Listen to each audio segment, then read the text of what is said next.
A general betrayed his empire and led a foreign army through the gates. An empire fell. But history didn't blame him. A poet wrote one line that blamed the entire catastrophe on a girl who had already been sold 7 times. He flew into a rage, all for the sake of one woman's beauty. It became the perfect alibi. He didn't sell out his country for political calculation. He did it for her face. Her name was Chen Yuanyuan, and someone needed that story to be true. But here's what makes this story strange. The general tracked down the poet. He didn't deny the accusation. He offered a fortune to have that one line deleted from the poem. The poet refused. The man at the center of the story didn't say it was a lie. He wanted it erased. If the love story was true, why would the general want it gone? And if it was false, why would the poet protect it? The answer is buried in the life of the woman. She was 20 years old when an empire fell. She had been bought and sold 7 times, and she never once chose any of it.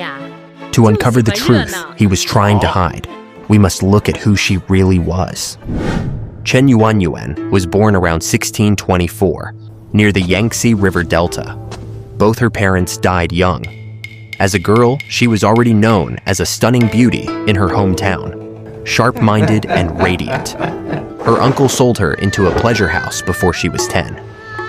Every time she took the stage, she outshone everyone around her. Over the following years, she passed through at least 5 men's hands. By the time she was 19, Tian Hongyu, the emperor's father-in-law, had noticed her beauty. He bought her and brought her to Beijing. At that time, the dynasty was collapsing. Rebels closed in from the north. Half the court had already defected. The emperor's favored consort wanted to ease his distress.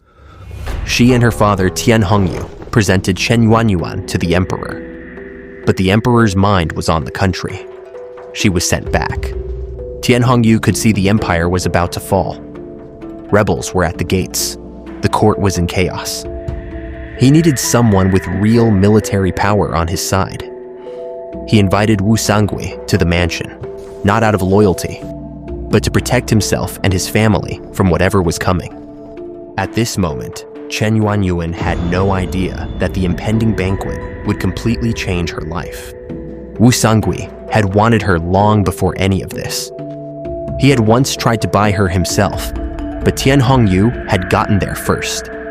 Now his chance had come. When Wu Sangui arrived at the feast, she was not at the table. Although the feast was lavish, the courtesies were perfect. He announced he was leaving.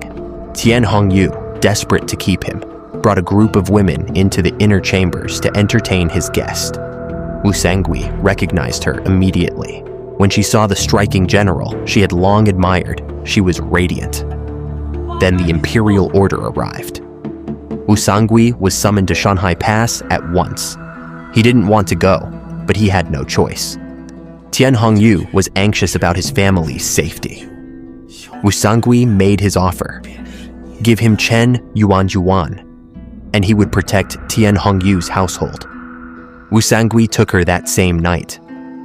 But his father said, "A general does not take a courtesan on campaign." She was left behind. Wu Sangui left for Shanhai Pass alone. At this moment, Chen Yuanyuan believed she had finally found shelter in a world at war.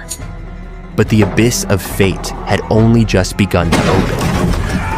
In 1644, Li Zicheng broke through the gates of Beijing and seized Wu Sangui's family, along with Chen Yuanyuan.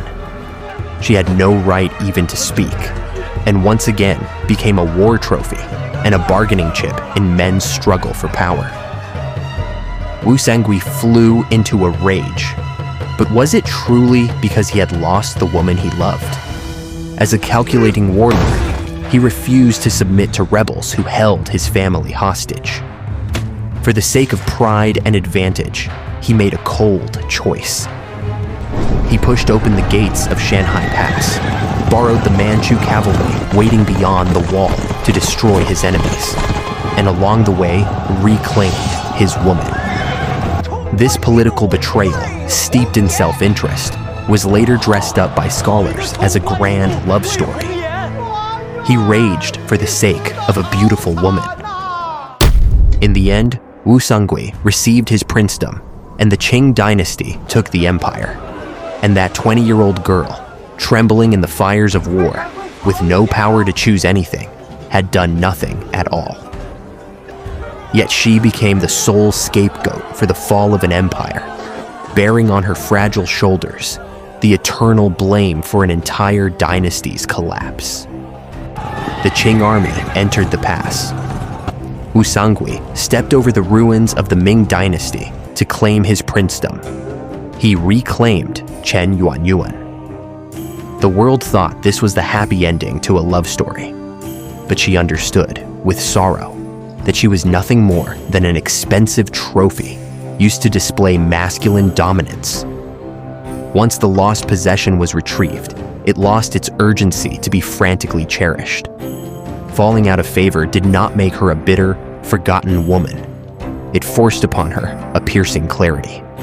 Half a lifetime of being traded as a bargaining chip had taught her, better than anyone, the bloodlust of power and the coldness of men. Watching Wu Sangui's ambitions swell day by day, she knew a man who had been willing to sell out his own country for advantage would sooner or later destroy himself, chasing an even greater desire.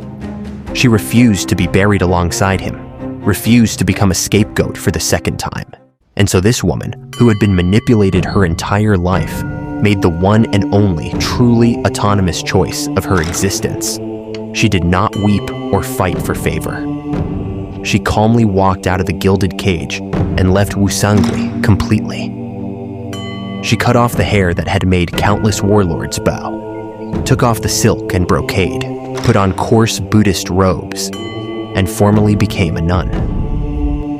With this act of severing, she withdrew entirely from the filthy power games of men and shut the chaos of the world outside the temple gates forever.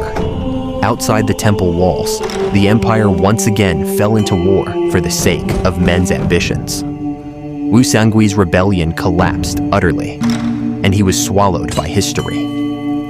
Inside the temple, Chen Yuanyuan spent the rest of her life in quiet beside the oil lamp and the Buddha. Years passed. She grew old in that temple, day by day.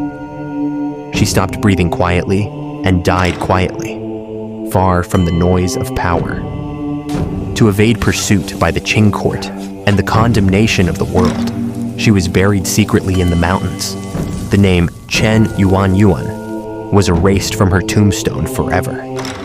She was given a false surname, Ni, a charge that toppled an empire. The most famous lines a poet ever wrote.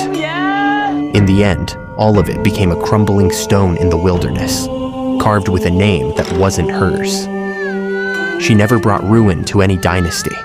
She was simply a woman sold at 10 years old, who spent her entire life breaking free from the shackles of men, and found her only true freedom in a name no one knew.